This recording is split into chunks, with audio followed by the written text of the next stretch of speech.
സബ്ജക്റ്റിന് almost 7.5 days പഠിക്കാനായിട്ട് കിട്ടും ഒരു സബ്ജക്റ്റിന്. പിന്നെ നിങ്ങൾക്ക് സെക്കൻഡ് റിവിഷൻ ആൻഡ് എക്സാമിന്റെ സ്റ്റഡി ലീവിന് നിങ്ങൾ തേർഡ് റിവിഷനും ആയിരിക്കും ചെയ്യുന്നത്. അനാട്ടമിയാണ് എന്റെ ഫേവറേറ്റ് സബ്ജക്ട്. ബട്ട് അനാട്ടമിക്ക് ഞാൻ 8 നില പൊട്ടി. നിങ്ങളുടെ എക്സാമിന്റെ തലേ ദിവസം നിങ്ങളുടെ ആ അനാട്ടമിയിൽ എഴുതിയിരിക്കുന്ന പോർഷനിലെ എല്ലാ ചാപ്റ്റേഴ്സും നിങ്ങൾ കട്ട് ചെയ്ത് കഴിഞ്ഞിരിക്കണം. ഓക്കെ, എനിവേ 4 സബ്ജക്ട്സ് ഞാൻ ഫസ്റ്റ് റിവിഷന് ഞാൻ അവോയ്ഡ് ചെയ്തിട്ടുണ്ട്. Hello guys, welcome back to a very new video. 1.5 months കഴിഞ്ഞിട്ട് നിങ്ങൾ എഴുതാൻ പോകുന്ന എക്സാമിന്റെ സ്റ്റഡി ലീവിന് നിങ്ങളുടെ ചാപ്റ്റേഴ്സ് നിങ്ങൾ തേർഡ് റിവിഷൻ ആണ് ചെയ്യുന്നതെങ്കിൽ എങ്ങനെയിരിക്കും? അടിപൊളിയല്ലേ? അപ്പോൾ അങ്ങനെ ഒരു സ്റ്റഡി പ്ലാൻ ആണ് നമ്മൾ ഇന്ന് ഒരുമിച്ച് ഉണ്ടാക്കാനായിട്ട് പോകുന്നത്. അപ്പൊ ഞാൻ കുറച്ച് ഫസ്റ്റ് ഇയർ കുട്ടികളോട്, അതായത് ഫസ്റ്റ് സെമസ്റ്റർ കുട്ടികളോട് ഞാൻ ചോദിച്ചിട്ടുണ്ടായിരുന്നു എന്നാണ് നിങ്ങളുടെ നഴ്സിംഗിന്റെ എക്സാം വരുന്നതെന്ന്. അപ്പോൾ അവര് പറഞ്ഞു ഓൾമോസ്റ്റ് April 21st ആയിരിക്കും അവരുടെ ഒരു എക്സാം എന്ന്. കറക്റ്റ് ആയിട്ട് ഒരു ടൈം ടേബിൾ ഒന്നും വന്നിട്ടില്ല. ബട്ട് April 21st ആണ് ഡേറ്റ്, സ്റ്റാർട്ടിംഗ് ഡേറ്റ് എന്നൊക്കെയാണ് പറഞ്ഞത്. പിന്നെ കുറച്ച് കുട്ടികൾ പറഞ്ഞു ഈ ഒരു ഡേറ്റിനൊക്കെ ആയിരിക്കും എക്സാം, ചേച്ചി ഒരു സ്റ്റഡി പ്ലാൻ ഉണ്ടാക്കി തരുമോ എന്നുള്ളത്. അപ്പോൾ ഓക്കെ, നമുക്ക് ഒരുമിച്ച് ഒരു സ്റ്റഡി പ്ലാൻ ഉണ്ടാക്കാൻ തരുവാണ്. നിങ്ങൾ നാളെ അല്ലെങ്കിൽ ഇന്ന് ഈ ഒരു സ്റ്റഡി പ്ലാൻ ചെയ്തതിന് ശേഷം നിങ്ങൾ അതുപോലെ തന്നെ വർക്ക് ചെയ്യാൻ പോവുകയാണെന്നുണ്ടെങ്കിൽ നിങ്ങൾക്ക് ഒരു സബ്ജക്റ്റിന് ഓൾമോസ്റ്റ് 7.5 ഡേയ്സ് പഠിക്കാനായിട്ട് കിട്ടും ഒരു സബ്ജക്റ്റിന്. പിന്നെ നിങ്ങൾക്ക് സെക്കൻഡ് റിവിഷൻ ആൻഡ് എക്സാമിന്റെ സ്റ്റഡി ലീവിന് നിങ്ങൾ തേർഡ് റിവിഷനും ആയിരിക്കും ചെയ്യുന്നത്. അതോടൊപ്പം തന്നെ നിങ്ങൾക്ക് 6 ഡേയ്സ് എക്സ്ട്രാ കിട്ടും. കാരണം സ്കിപ്പ് ചെയ്യാൻ പറ്റും 6 ഡേയ്സോളം.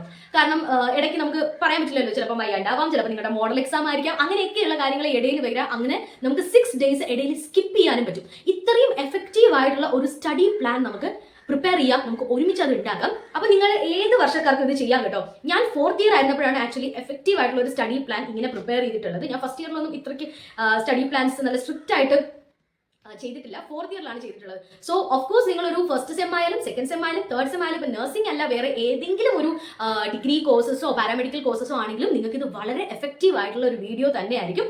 അപ്പൊ നമുക്ക് സ്റ്റാർട്ട് ചെയ്യാം, വീഡിയോയിലേക്ക് പോവാം. Hello guys, welcome back to my channel. I'm Jayalakshmi and you're here in the rhythm of Jay. Please do like, share and subscribe. ആദ്യം തന്നെ നമ്മൾ ചെയ്യേണ്ടത് കറക്റ്റ് ആയിട്ട് എത്ര ഡേയ്സ് ഇനി ഉണ്ട് എക്സാം വരെ എന്ന് നോക്കാൻ വേണ്ടിയിട്ടാണ്. സോ നമ്മൾ April 21st, അപ്പോൾ April 21st ആണ് നമ്മുടെ ഈ ഒരു ഡേറ്റ് പറഞ്ഞിരിക്കുന്നത്. അപ്പോൾ നമ്മൾ ആ ഒരു ദിവസം വരെ എന്തായാലും പോകണ്ട. Maximum you can choose up to April 15th, അല്ലെങ്കിൽ നിങ്ങൾക്ക് ഇനിയും ടൈം വേണമെന്നുണ്ടെങ്കിൽ April 10th അല്ലെങ്കിൽ 15 വരെയുള്ള ഡേയ്സ് കൊണ്ട് നിങ്ങളുടെ ഫസ്റ്റ് റിവിഷൻ നിങ്ങൾ തീർച്ചയായിട്ടും കംപ്ലീറ്റ് ചെയ്തിരിക്കാം. അപ്പോൾ അതിന് വേണ്ടിയിട്ട് നമുക്ക് ഫസ്റ്റ് സ്റ്റഡി പ്ലാൻ ചെയ്യാം. ഇനി ഞാനൊരു കാര്യം പറയാം, ഞാൻ ഇതിൽ കംപ്ലീറ്റ്ലി എൻ്റെ പ്രിഫറൻസ് അനുസരിച്ചിട്ടായിരിക്കും ഞാൻ ഡേറ്റും കാര്യങ്ങളും ഒക്കെ എഴുതുന്നത്. നിങ്ങളായിട്ട് സ്റ്റഡി പ്ലാൻ ചെയ്യുമ്പോൾ തീർച്ചയായിട്ടും നിങ്ങളുടെ കൺവീനിയൻസും, നിങ്ങളുടെ ടഫ് സബ്ജക്ട് ഏതാണെന്നും നിങ്ങളുടെ ടഫ് ചാപ്റ്റേഴ്സ് ഏതാണെന്നും, ഏതാണ് ഈസി ചാപ്റ്റേഴ്സ് നിങ്ങൾക്ക്, ഏതാണ് നിങ്ങൾ ഓൾറെഡി പഠിച്ചിട്ടുള്ള ചാപ്റ്റേഴ്സ്, അങ്ങനെയൊക്കെയുള്ള കാര്യങ്ങൾ നിങ്ങൾക്കറിയാം. അതുകൊണ്ട് നിങ്ങൾ അതിനനുസരിച്ച് നിങ്ങളുടെ ഡേറ്റും ടൈമും ഒക്കെ അങ്ങോട്ടും ഇങ്ങോട്ടും മാറ്റി നമ്മൾ ചെയ്യേണ്ട കാര്യം നമ്മുടെ സിലബസ് എടുക്കാം. എന്നിട്ട് നിങ്ങൾക്ക് ഏറ്റവും ടഫ് ആയിട്ടുള്ള ചാപ്റ്റേഴ്സ്, അല്ലെങ്കിൽ ഇതുവരെ തുറന്നു പോലും നോക്കാത്ത ചാപ്റ്റേഴ്സ് നിങ്ങൾ റെഡ് കളറിൽ മാർക്ക് ചെയ്യുക. ഏറ്റവും കുഴപ്പമില്ല, ലൈക്ക് മീഡിയം ലെവൽ കുറച്ച് പഠിച്ചിട്ടുണ്ട്, അവിടുത്തെ ഏതൊക്കെയോ ക്വസ്റ്റ്യൻസ് ഒക്കെ പഠിച്ചിട്ടുണ്ട്, ഒരു 1 day അല്ലെങ്കിൽ ഒരു 2 or 3 hours ഇരുന്നാലേ എനിക്ക് ആ ചാപ്റ്റർ കംപ്ലീറ്റ് ചെയ്യാൻ പറ്റും, അങ്ങനെയൊക്കെയുള്ള ചാപ്റ്റേഴ്സ് ആണെങ്കിൽ ആ ചാപ്റ്റേഴ്സിനെ നിങ്ങൾ ഗ്രീൻ കളറിൽ മാർക്ക് ചെയ്യുക. ഭയങ്കര ഈസിയാണ്, ഒരു പ്രശ്നവുമില്ല. ഓൾമോസ്റ്റ് 1 hour കൊണ്ടോ ജസ്റ്റ് ഒരു സില്ലി റിവിഷൻ കൊണ്ട് എനിക്ക് തീർക്കാൻ പറ്റുന്നതാണ്. ഭയങ്കര ഈസിയാണ് ആ ഒരു ചാപ്റ്റർ എന്നുണ്ടെങ്കിൽ ആ ചാപ്റ്റേഴ്സിനെ നിങ്ങൾ യെല്ലോ വെച്ച് ആദ്യം ആ ഒരു പരിപാടിയിലേക്ക് ചെയ്യുക. അപ്പം ഞാൻ എൻ്റെ ടഫ്നെസ് ലെവൽ വെച്ചിട്ട് മാത്രമാണ് ഞാൻ എഴുതുന്നത്. നിങ്ങൾ നിങ്ങളുടെ ടഫ് സബ്ജക്ട്സുകൾ മാറ്റി കളർ യൂസ് ചെയ്യുക കേട്ടോ. അപ്പം ഞാൻ ആദ്യമായിട്ട് ഇപ്പോൾ സപ്പോസ് അനാട്ടമി സെലക്ട് ചെയ്യുകയാണെന്നുണ്ടെങ്കിൽ എനിക്ക് അനാട്ടമിയിൽ ഏറ്റവും ഡിഫിക്കൽട്ട് ആയിട്ടുള്ള ചാപ്റ്റേഴ്സ് ലൈക്ക് എന്താ പറയുക, ഏതായിട്ടും ടഫായിട്ടുള്ള ചാപ്റ്റർ ബോൺസ് ആയിരിക്കും, ലൈക്ക് ഓസ്റ്റിയോളജി ആയിരിക്കും എനിക്ക് ഏറ്റവും ടഫ് ആയിട്ടുള്ള. അപ്പോൾ അത് ഞാൻ റെഡിൽ എഴുതും.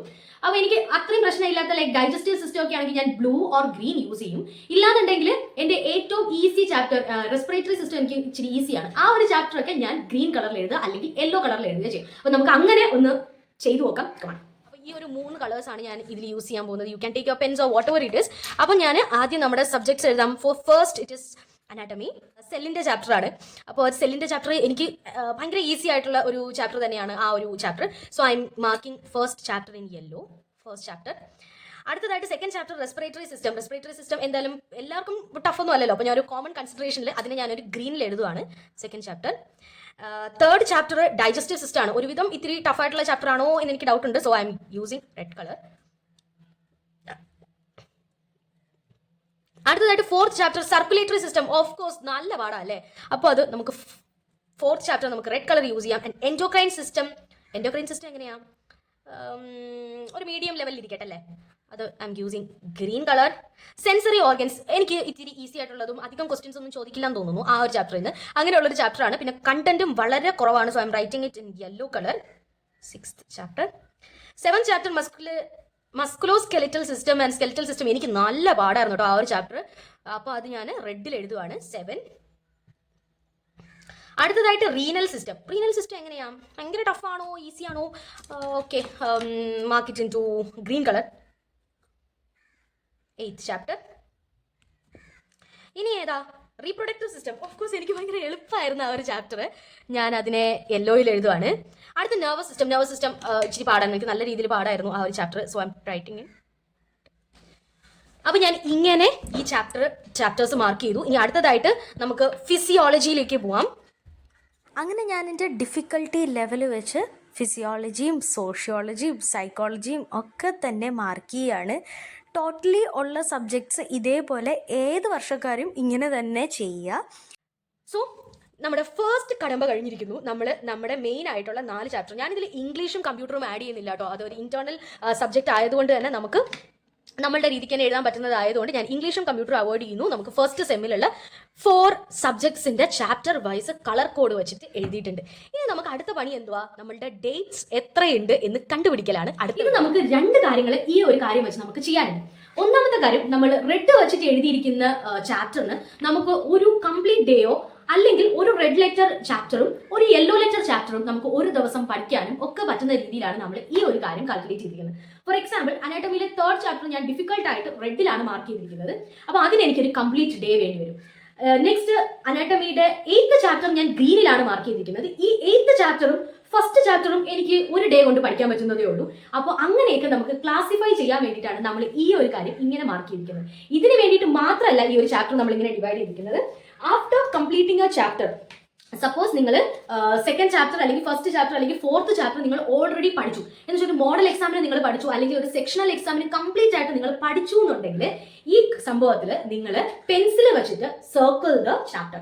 സപ്പോസ് ഫസ്റ്റ് ചാപ്റ്റർ, അനാട്ടമിയുടെ ഫസ്റ്റ് ചാപ്റ്റർ നന്നായിട്ട് അറിയാം, ഫസ്റ്റ് സെക്ഷണൽ എക്സാമിനും ഒക്കെ നിങ്ങൾ എഴുതി, ഫസ്റ്റ് ചാപ്റ്റർ എനിക്ക് നന്നായിട്ട് അറിയാം, ഒരു 3rd റിവിഷൻ ഇനി പഠിച്ചാൽ മതി എന്നുണ്ടെങ്കിൽ with a pen you can circle that first chapter. ഇനി അല്ല, നിങ്ങൾക്ക് ഫസ്റ്റ് ചാപ്റ്റർ ഫസ്റ്റ് റിവിഷൻ പഠിക്കേണ്ട, 2nd റിവിഷൻ ഒന്ന് ഓട്ടിച്ച് വായിച്ചാൽ മതി എന്നുണ്ടെങ്കിൽ you can circle it with a pencil. Okay, അങ്ങനെ നിങ്ങൾക്ക് ഓക്കെ ആണ്. ഫസ്റ്റ് റിവിഷൻ ഇതിനു വേണ്ടി ഒരുപാട് സമയം സ്പെൻഡ് ചെയ്യേണ്ട, ഞാൻ ഓൾറെഡി പഠിച്ച ചാപ്റ്റർ ആണെന്നുണ്ടെങ്കിൽ സർക്കിൾ ഓൾ ദോസ് ചാപ്റ്റേഴ്സ്. ഒട്ടും പഠിച്ചിട്ടില്ലാത്തവർക്ക് നിങ്ങൾക്ക് എല്ലാം ആഡ് ചെയ്യേണ്ടി വരും. എനിവേ, ഞാനൊരു 3 ചാപ്റ്റേഴ്സ് ഞാൻ ഇതിൽ സർക്കിൾ ചെയ്യാം. ഒരു ഇൻട്രൊഡക്ഷൻ ചാപ്റ്റർ, അനാട്ടമിയിലെ ഇൻട്രൊഡക്ഷൻ ചാപ്റ്റർ ആൻഡ് ഫിസിയോളജിയിലെ ഇൻട്രൊഡക്ഷൻ ചാപ്റ്റർ, സോഷ്യോളജിയിലെ ഇൻട്രൊഡക്ഷൻ ചാപ്റ്ററും സൈക്കോളജിയിലെ ഇൻട്രൊഡക്ഷൻ ചാപ്റ്ററും ഞാൻ സർക്കിൾ ചെയ്തു. എനിവേ 4 സബ്ജക്ട്സ് ഞാൻ ഫസ്റ്റ് റിവിഷന് ഞാൻ അവോയ്ഡ് ചെയ്തിട്ടുണ്ട്. നെക്സ്റ്റ്, ഇനി ബാക്കി സബ്ജക്ട്സ് ബാക്കി കാര്യങ്ങൾ വെച്ചിട്ടാണ് നമ്മൾ നോക്കാൻ. അപ്പോൾ നമ്മൾ ഫസ്റ്റ് റിവിഷൻ കഴിയുമ്പോഴത്തേക്കും നിങ്ങൾ എന്ത് ചെയ്യുക? ഫസ്റ്റ് റിവിഷന് എല്ലാം കഴിഞ്ഞ് കഴിയുമ്പോൾ ഓരോ ചാപ്റ്റർ കഴിയുന്നതിനനുസരിച്ച് യു ക്യാൻ സർക്കിൾ ഓരോ ചാപ്റ്റേഴ്സ്. ഓക്കെ, 2nd റിവിഷൻ കഴിയുമ്പോഴത്തേക്കും നിങ്ങൾ ആ ചാപ്റ്ററിനെ നിങ്ങൾ പെൻ വെച്ച് സർക്കിൾ ചെയ്യുക. ആൻഡ് 3rd റിവിഷൻ കഴിയുമ്പോഴത്തേക്കും ആ ചാപ്റ്ററിനെ നിങ്ങൾ കട്ട് ചെയ്യുക. നിങ്ങളുടെ എക്സാമിന്റെ തലേ ദിവസം നിങ്ങളുടെ ആ അനാട്ടമിയിൽ എഴുതിയിരിക്കുന്ന പോർഷനിലെ എല്ലാ ചാപ്റ്റേഴ്സും നിങ്ങൾ കട്ട് ചെയ്ത് കഴിഞ്ഞിരിക്കണം. അടുത്തതായിട്ട് നമ്മൾ ചെയ്യാൻ പോകുന്ന കാര്യം എന്ന് പറയുന്നത് നമ്മുടെ ഡേയ്സ് ഡിവൈഡ് ചെയ്യുകയാണ്. അപ്പോൾ ഇന്നത്തെ ഡേറ്റ് എന്ന് പറയുന്നത് 9th ആണ്. ഞാൻ ഇന്ന് ഈവനിങ് തന്നെ ഈ ഒരു വീഡിയോ അപ്ലോഡ് ചെയ്യാം. കാരണം സൺഡേസ് നിങ്ങൾക്ക് കുറച്ചൊക്കെ ഫോണൊക്കെ കിട്ടുമെന്ന് തോന്നുന്നു. സോ ഞാൻ ഇന്ന് തന്നെ വീഡിയോ അപ്ലോഡ് ചെയ്യാം. സോ ഇന്ന് ഇറ്റ്സ് March 9th. സോ നമുക്ക് ആക്രാന്തം ഒന്നും വേണ്ട, ഇന്നേ തന്നെ തുടങ്ങുന്നൊന്നും വേണ്ട, നമുക്ക് നാളെ തൊട്ട് സ്റ്റാർട്ട് ചെയ്യാം. So tomorrow it's Monday. അപ്പോൾ നമുക്ക് 10th വെച്ചിട്ട് നമുക്ക് സ്റ്റാർട്ട് ചെയ്യാം. So I'm going to divide the days. 11, 12, 13, 14, 15. സോ ഞാനിപ്പോൾ എൻ്റെ revision date, first revision date 10th വെച്ച് നിർത്താനാണ് ഉദ്ദേശിക്കുന്നത്. എന്ന് വെച്ചിട്ടുണ്ടെങ്കിൽ 10th ഏപ്രിൽ വെച്ചിട്ട് നമ്മൾ നമ്മുടെ ഫസ്റ്റ് റിവിഷൻ നിർത്തുകയാണെന്നുണ്ടെങ്കിൽ will get a 20 more days for 2nd revision. Okay, 2nd റിവിഷന് നമുക്ക് 20 days നമുക്ക് കിട്ടും. അത് വെച്ചിട്ട് 10 days for sociology and psychology. അത് കഴിഞ്ഞിട്ട് അടുത്ത 10 days നമുക്ക് ഫിസിയോളജിക്കും അനാട്ടമിക്കും കിട്ടും. അപ്പോൾ നമ്മുടെ 2nd റിവിഷൻ കംപ്ലീറ്റ് ആവും. അപ്പോൾ 2nd റിവിഷൻ ഒരു സ്റ്റഡി പാറ്റേൺ ഇത് ഒന്നും പറയുന്നില്ല. നിങ്ങൾക്ക് ഏതാണോ ഈ ഒരു ക്വസ്റ്റ്യൻ പേപ്പേഴ്സ് ആണോ, നിങ്ങളുടെ ക്വസ്റ്റ്യൻ റെഫർ ചെയ്ത് ആ ക്വസ്റ്റ്യൻസ് ബേസ്ഡ് ആയിട്ട് പഠിക്കാനാണോ, എങ്ങനെയായാലും ഈ ഒരു 20 days ഉള്ള സോഷ്യോളജിയും 20 days ഉള്ള അനാട്ടമി ആൻഡ് ഫിസിയോളജിയും നിങ്ങൾ പക്കയായിട്ട് നിങ്ങൾ ഇതുവരെ പഠിച്ച കാര്യങ്ങൾ റിവൈസ് ചെയ്യുകയാണ് ചെയ്യേണ്ടത്. അപ്പോൾ ഞാൻ ഡേറ്റ്സ് ഇതുവരെയാണ് കൊടുക്കുന്നത്. ഇനി നെക്സ്റ്റ് തിങ് നിങ്ങൾ ചെയ്യാനുള്ളത് എന്തെന്ന് വെച്ചിട്ടുണ്ടെങ്കിൽ നിങ്ങളുടെ സാറ്റർഡേസ് ആൻഡ് സൺഡേസ് ഒന്ന് മാർക്ക് ചെയ്തിടുക. അപ്പോൾ അടുത്ത് വരുന്നത് 15 and 16 നമുക്ക് സാറ്റർഡേ ആൻഡ് അങ്ങനെ എല്ലാ സാറ്റർഡേസ് ആൻഡ് സൺഡേസും മാർക്ക് ചെയ്ത് വെക്കുക. കാരണം ആ ദിവസങ്ങളിൽ നമുക്ക് കൂടുതൽ പഠിക്കാനുണ്ട്. നിങ്ങൾ മാർക്ക് ചെയ്യാനായിട്ട് പോവാണ് നിങ്ങൾ ഏതൊക്കെ ദിവസം ഏതൊക്കെ പഠിക്കും എന്നുള്ളത്. അപ്പം നമുക്ക് എങ്ങനത്തെ രീതിയിൽ വേണമെങ്കിലും നിങ്ങൾക്ക് കണ്ടിന്യൂ ആട്ടോ. ഇപ്പോൾ ഫസ്റ്റ് ഫ്രം ദ സ്റ്റാർട്ടിങ് നിങ്ങൾ അനാറ്റമിയിൽ നിന്ന് സ്റ്റാർട്ട് ചെയ്യുക, എന്നിട്ട് ഫിസിയോളജി പഠിക്കുക. അങ്ങനെയാണെങ്കിൽ അങ്ങനെ ചെയ്യാം. ഇല്ലാന്നുണ്ടെങ്കിൽ നിങ്ങൾക്ക് ഒരു ദിവസം അനാറ്റമിയുടെ ഫസ്റ്റ് ചാപ്റ്റർ പഠിച്ചിട്ട് അടുത്ത ദിവസം ഫിസിയോളജിയുടെ സെക്കൻഡ് ചാപ്റ്റർ ആണ് പഠിക്കാൻ പോകുന്നത്. Any way it is okay. ഒന്നുകിൽ കളർ കോഡ് ഇടുക, അല്ലെങ്കിൽ A1 A2 A3 എന്നിടുക. അപ്പോൾ നിങ്ങൾക്ക് അനാറ്റമി ആണ് അത് എന്ന് മനസ്സിലാക്കാൻ വേണ്ടിയിട്ട്. അല്ലെങ്കിൽ ഫിസിയോളജിക്ക് ആണെങ്കിൽ നിങ്ങൾക്ക് ഫിസിയോളജി 1 ഫിസിയോളജി P1 P2 അങ്ങനെ ഇടാം. ഇല്ലാന്നുണ്ടെങ്കിൽ PSY1 PSY2 അങ്ങനെയാണെങ്കിൽ സൈക്കോളജിക്ക് ഇടാം. അങ്ങനെ ഇഷ്ടമുള്ള രീതിക്ക് ഇടാം. അപ്പം ഞാനിവിടെ എന്തായാലും A1 A2 ആ ഒരു രീതിയിലേക്ക് ഞാൻ മാർക്ക് ചെയ്യാൻ പോവാണ്. അപ്പം ഞാൻ ഫസ്റ്റ് അനാറ്റമിയും ഫിസിയോളജിയും ഞാൻ ആദ്യം ഒരുമിച്ച് കമ്പൈൻ ചെയ്ത് ആദ്യമേ അങ്ങ് തീർക്കാനായിട്ട് പോവാണ് കേട്ടോ. അനാറ്റമിയുടെ 3rd ചാപ്റ്റർ ഞാൻ നാളെ അടുത്തതായിട്ട് നിങ്ങൾക്ക് 12th നിങ്ങൾക്ക് ഒരു എക്സാം ഉണ്ട്, അല്ലെന്നുണ്ടെങ്കിൽ 12th ഒരു മോഡൽ എക്സാം ഉണ്ടോ, അല്ലെങ്കിൽ 12th വേറെ എന്തെങ്കിലും പരിപാടി ഉണ്ടോ ചെയ്യും, നിങ്ങൾക്ക് ഭയങ്കര ബിസിയാണ് നിങ്ങൾ. അങ്ങനെയാണെന്നുണ്ടെങ്കിൽ നിങ്ങൾക്ക് ഒരു ഈസി ചാപ്റ്റർ അങ്ങ് തീർക്കാം. അനാറ്റമിയിലെ 6th ചാപ്റ്റർ എനിക്ക് ഭയങ്കര ഈസി ആണെന്ന് പറഞ്ഞില്ലേ, ആ ചാപ്റ്റർ അങ്ങ് തീർക്കുക. ഇനി അല്ലാന്നുണ്ടെങ്കിൽ അനാറ്റമിയുടെ 6th ചാപ്റ്ററും അനാറ്റമിയുടെ തന്നെ 9th ചാപ്റ്ററും ഭയങ്കര ഈസി ആയിട്ടുള്ള 2 ചാപ്റ്റേഴ്സ് ഞാൻ തീർക്കുവാണ്. ബിക്കോസ് എനിക്ക് അടുത്ത ദിവസം എന്തോ പരിപാടി ഉണ്ട്, അതുകൊണ്ട്. ഓക്കെ, ഇനി അടുത്തതായിട്ട് നമുക്ക് 4th ചാപ്റ്റർ ഓക്കെ, അത് 4th ചാപ്റ്റർ ഓക്കെ ആണ്. പക്ഷേ ഞാൻ നേരത്തെ റിവൈസ് ചെയ്തൊക്കെയാണ്, ഏറെക്കുറെ എനിക്കറിയാം. അങ്ങനെയാണെന്നുണ്ടെങ്കിൽ ഞാൻ അനാറ്റമിയുടെ 4th ചാപ്റ്ററും അതുപോലെ തന്നെ ഫിസിയോളജിയുടെ 7th ചാപ്റ്ററും ഞാൻ പഠിക്കാനായിട്ട് പോവാണ് എന്ന് വെച്ചോ. ഫിസിയോളജിയുടെ 7th ചാപ്റ്റർ എനിക്ക് ഭയങ്കര എളുപ്പമാണ്. അപ്പോൾ ഫിസിയോളജിയുടെ 7th ചാപ്റ്ററും ഞാൻ ആ ദിവസം പഠിക്കുവാണ്. ഇനി അടുത്തതായിട്ട് Sunday you are going to have a long day. നിങ്ങൾ ഇനിയുള്ള ദിവസങ്ങളിൽ റെസ്റ്റ് എടുക്കാനും സൺഡേസ് കല്യാണം അങ്ങനെയൊക്കെ പോവുകയാണെന്നുണ്ടെങ്കിൽ ഈ സ്റ്റഡി പ്ലാൻ തീർച്ചയായിട്ടും നിങ്ങൾക്കൊരു കംപ്ലീറ്റ് രീതിയിൽ വർക്കൗട്ട് ചെയ്ത് കൊണ്ടുപോകാനായിട്ട് ഡിഫിക്കൽട്ട് ആയിരിക്കും. എനിവേ 16th ഒരു സൺഡേ ആണ്, അതുകൊണ്ട് തന്നെ ഡിഫിക്കൽട്ട് ആയിട്ടുള്ള 2 ചാപ്റ്റേഴ്സാണ് ഞാൻ പ്ലാൻ ചെയ്യാൻ പോകുന്നത്. നിങ്ങൾക്ക് വേണമെങ്കിൽ ഡിഫിക്കൽട്ട് ആയിട്ടുള്ള ഒരു ചാപ്റ്ററും നിങ്ങൾക്ക് പ്ലാൻ ചെയ്യാം. Anyway I'm going to study ഫിസിയോളജിയുടെ 3rd ചാപ്റ്റർ ആൻഡ് ഫിസിയോളജിയുടെ 4th ചാപ്റ്റർ ഞാൻ കംപ്ലീറ്റ് ചെയ്യാനായിട്ട്.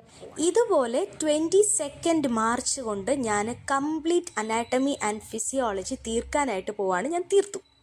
അപ്പം ഇതുവരെ ആയപ്പോൾ നിങ്ങളുടെ സ്റ്റഡി പ്ലാൻ ഫിസിയോളജിയുടെയും അനാറ്റമിയുടെയും സ്റ്റഡി പ്ലാൻ നിങ്ങൾക്ക് കംപ്ലീറ്റ് ആയിട്ടുണ്ട്. ഓക്കെ, ഇതുവരെയുള്ള സ്റ്റഡി പ്ലാൻസ് കംപ്ലീറ്റ് ആയിട്ടുണ്ട്. ഇനി നിങ്ങൾ എന്താ ചെയ്യുക? ഇനി നിങ്ങൾ ഒരു 1 2 3 4 and 5 ഡേയ്സ് ഇതിനിടയിൽ നമ്മൾ ഗ്യാപ്പ് ഇടുകയാണ്. എന്തിനാന്ന് വെച്ചിട്ടുണ്ടെങ്കിൽ ഇപ്പോൾ ഈ സ്റ്റഡി പ്ലാനിൽ പറഞ്ഞതുപോലെ എല്ലാ ചാപ്റ്റേഴ്സും നിങ്ങൾക്ക് തീർച്ചയായിട്ടും കംപ്ലീറ്റ് ചെയ്യാൻ പറ്റില്ല, അല്ലെങ്കിൽ ഒരു ദിവസം ഒരു ചാപ്റ്ററേ എനിക്ക് പറ്റുള്ളൂ, അങ്ങനെയൊക്കെയുള്ള കുട്ടികളുണ്ടായിരിക്കും. ഇനി ഈ പ്ലാൻ തന്നെ വെച്ച് മുന്നോട്ട് കൊണ്ടുപോയിട്ടും തീർന്നില്ല എന്നുള്ള കുട്ടികളുണ്ടായിരിക്കും. അപ്പോൾ അവർക്കൊക്കെ കൂടെ വേണ്ടിയിട്ട് അഡീഷണൽ ഒരു 5 ഡേയ്സ്. ഈ 5 ഡേയ്സ് കൊണ്ട് ഇവിടെ പെൻഡിങ് ആയിട്ടുള്ള എല്ലാ ചാപ്റ്റേഴ്സും നിങ്ങൾ പഠിച്ചു തീർക്കുക. All the extra pending chapters ഒക്കെ നിങ്ങൾ ഈ 5 ഡേയ്സ് കൊണ്ട് നിങ്ങൾ പഠിക്കുക. ഓക്കെ, ഇനിയുള്ള ഡേയ്സ് നമുക്ക് സോഷ്യോളജിക്കും ഫിസിയോളജിക്കും ഉള്ളതാണ്.